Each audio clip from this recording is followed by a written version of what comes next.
Hello guys, welcome back to this channel. In today's video, I'm going to show you how you can copy or share Telegram group chat invite link.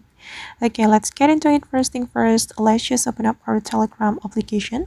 And after we have our Telegram application opened, we can go to our group chat. And this is my group chat in Telegram. I'm going to open it. And after that, we can click on the group chat's name right here. Okay, and we can click on this pencil icon, and then here we have some options, and we can click on invite links. And then if you want to copy the group chat invite link, we just need to click on copy, or we can also share this group chat invite link. You can choose as you want. Alright guys, and that's how we can copy or share Telegram group chat invite link. I hope this tutorial will be useful for you.